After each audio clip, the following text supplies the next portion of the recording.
Well, hello there my beauties, and welcome back to my channel. In this tutorial, I'm going to show you how to transform into the supervillain Harley Quinn from the movie Suicide Squad. Harley Quinn, a play on her real name Harleen Quinzel, was a psychiatrist treating the Joker at Arkham Asylum. During that time, she fell in mad love with the Joker, becoming his main squeeze while also losing her mind. At some point, she is pushed into the same chemicals the Joker was once subjected to, altering Harley's complexion to a bleach white that is very similar to the Joker.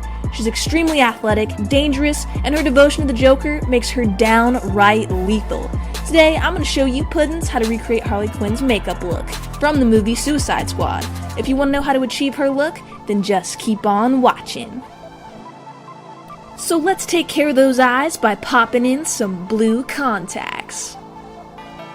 So next, I'm going to be priming my skin with a primer that adds a lot of hydration, and this will also prep my skin for the foundation we are going to be using for this look. I'm just using one of my go-to primers on a dual fiber brush.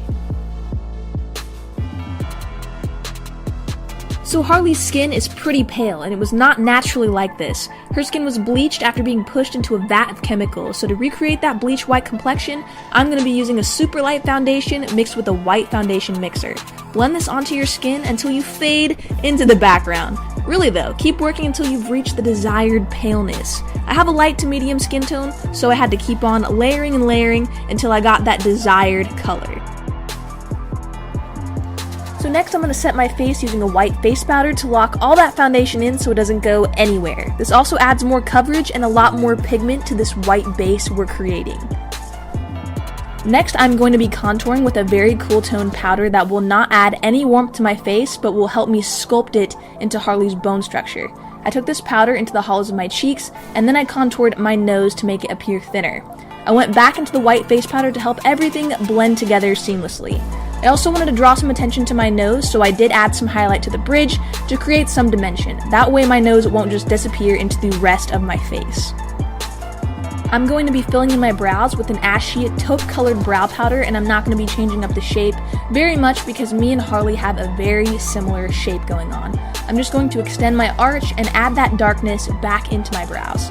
After I fill in my brows, I always like to set them with a clear brow gel, and by doing this, this is going to add more volume and also keep them in place as well. So Harley has a very smudgy eyeliner look going on, so to recreate that, I'm going to be taking a liner that smudges pretty easily, and I'm going to do exactly that. I'm lining my waterline, and then my lash line, and I'm just going to go and smudge this out, making it look very messy and smudgy. This does not need to look perfectly smudged, so don't be afraid to really mess this up. So Harley has the red shadow on her right eye, and it looks as though it's smeared down the side of her cheek. It reminds me a lot of a paint splatter, so that's exactly what I did. I just went in and pushed down on the brush, moved it around a bit, and I also applied this to the lid of my eye and also my lower lash line.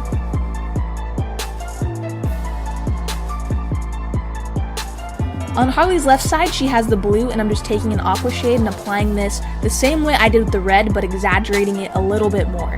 If you take a look at some pictures of Harley, the blue seems to be smeared a little bit more than the red. I applied this on the lid and just kept adding in color as I go. The key is to make it look as though her eyeshadow is running or smeared, so don't be super precise. The more random, the better, and the more realistic and smeared it will actually look.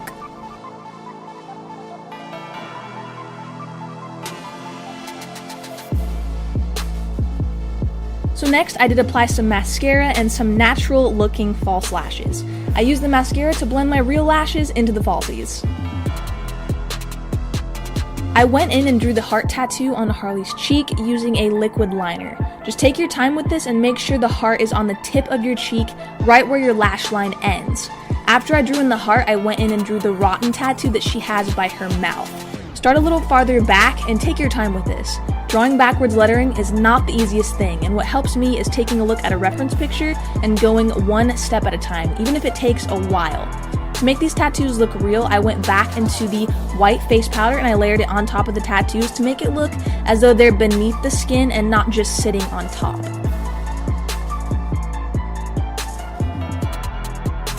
For Harley's lip color, I went with a true red shade. I decided to line out my lips first to get a precise application. The color of the red she is wearing is not orange, but it's more of a bluish medium red. Her red is also more on the matte side most of the time. Feel free to smear the red or leave it just like this.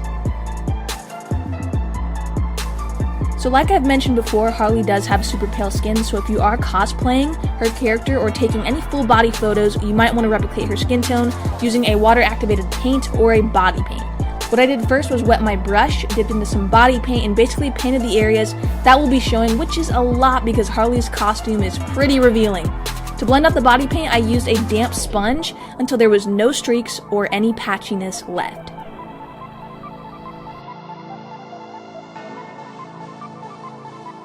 And lastly, Harley's two-toned hair. If you have platinum hair, you can use a hair chalk, a dye, or a washable colored spray to achieve her hair color. If you are a brunette like me, you might want to try a wig. You can use chalk, spray, or dye on a wig, or you can also purchase the Harley Quinn wig, which is also available online. Harley does have some hair ties in her hair that match her two-tone mane she's got going on. For this, I just used some blue and red ribbon, tied it in a knot, and cut the excess off. She also rocks a lot of gold, so clip on a gold ear cuff, safety pin earrings, and any other gold bracelets or cuffs that you may own. But gold is definitely what she wears all the time.